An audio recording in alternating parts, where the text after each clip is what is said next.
My name is Sergeant Joe Albert with the Columbus Police Public Information Unit. With me this morning is Lieutenant Jason Garner with our Special Investigations Bureau and the Missing Persons Unit. We are here today to provide you an update on the missing persons case of OSU student Amina Ohaj Omar and ask for the public's assistance. In the early evening hours of Saturday, June 10th, Miss Omar's sister contacted Columbus Police to report her missing. At the time, there was nothing indicating that Miss Omar should be considered a high-risk missing person, so a report was generated by our patrol officers. On Monday, June 12th, detectives with the Columbus Police Missing Persons Unit obtained the report and began conducting an additional investigation.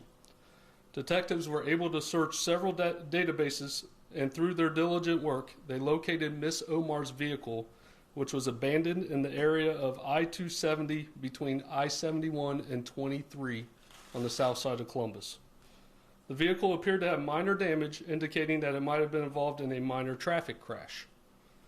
Detectives provided this information to Miss Omar's sister, and with her assistance were able to obtain a video from a BP gas station located in the 4000 block of South High Street, showing Miss Omar inside their store and on the parking lot at 3:56 a.m. on Saturday, June 10th. A photo from that video is up there on the screen for you all to see. Also on the video, Miss Omar was seen carrying 2 knives before she shortly walks off the property at BP shortly before 6 a.m. Through their investigation, detectives have also found that at 8:21 a.m. on Saturday morning, a worker at a quarry that is located in the 4000 block of South High Street called Columbus Police to report a female on their property trespassing. Officers arrived less than 10 minutes after receiving the call for service. However, the female had already left the area and was not located. It has since been confirmed that the female that the worker from the quarry was calling about was indeed Miss Omar. It should be noted that at the time that the officers were on scene of the quarry, the missing persons case, or the missing persons report, had not been filed yet. It had been filed in the evening hours of Saturday, June 10th. This run occurred about 8:21 a.m. on Saturday, June 10th. And her vehicle had also not been located. So it's likely that the officers on scene had no idea that the female possibly was a missing person or was Miss Omar. Detectives worked throughout the day and evening on Monday and all day yesterday searching the property of the quarry that's located on the south end there on South High Street. It is a very large quarry. The weather restricted some of our ability to use all of our resources, but yesterday we had personnel on horses, on ATVs, and we utilized dogs to search the area. However, Miss Omar has not been located. This morning, detectives received word of a possible sighting of Miss Omar last night around 7:30 p.m. in the area behind the Walmart located in the 3500 block of South High Street. We currently have a number of law enforcement personnel in the area searching for Miss Omar. We're utilizing things such as drones and everything that we can to try to find Miss Omar. Detectives believe from word that we've received from their family that Miss Omar could be experiencing a mental health crisis. We urge anyone who sees her to not approach her and instead call 911. We are also asking assistance from the community. We need your help. If you were in the area of South High Street on Saturday morning or believe that you have seen Miss Omar since, please call our Missing Persons Unit at 614-645-2358. At this time, we'll take any questions that you have. Lieutenant Gardner will answer anything that we can to the best of our ability. Keep in mind that this obviously is an active investigation that we are trying to locate Miss Omar, but we'll share with you as much as we can. Can you just repeat where the vehicle was found? It was on 270 in between 71 and 23 on the south end of Columbus. And about what time was that vehicle found? I will have you step up, sir. So according to Detective Richardson, who's the lead investigator on the case, it was found in the afternoon hours on Monday, June 12th.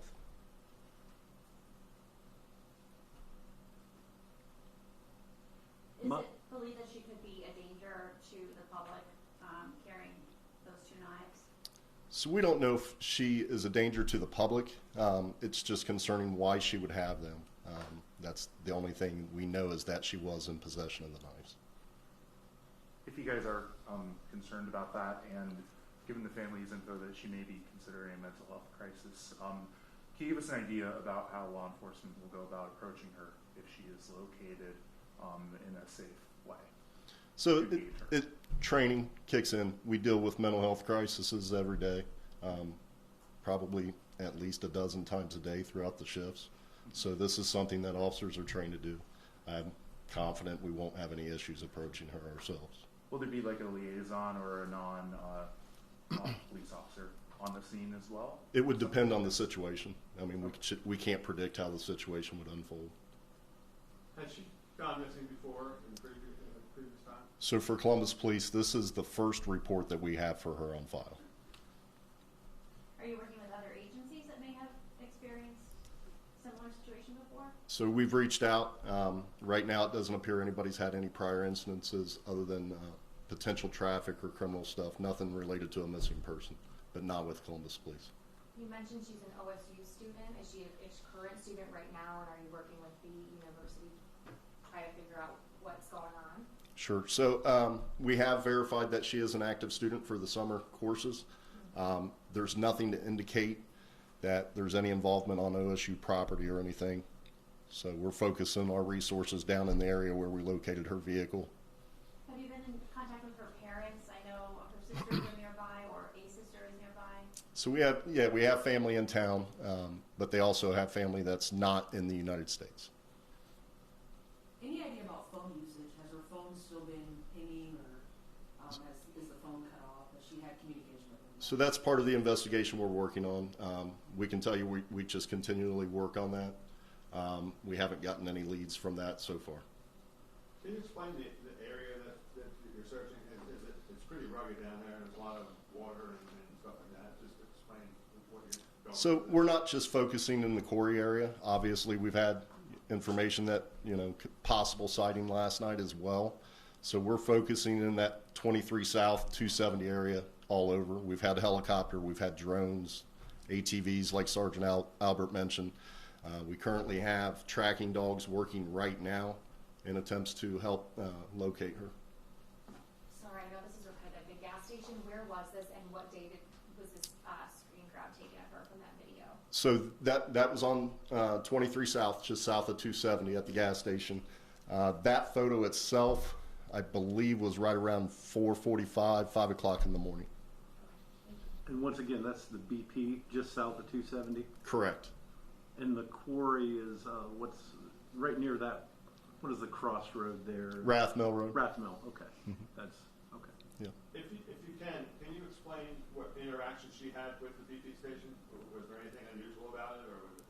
Yeah, it was very unusual. We can't go into details right now just because we haven't fully spoken with the clerk. We have had an interview with them, but right now it's we're trying to get more information every day right now, as much as we can.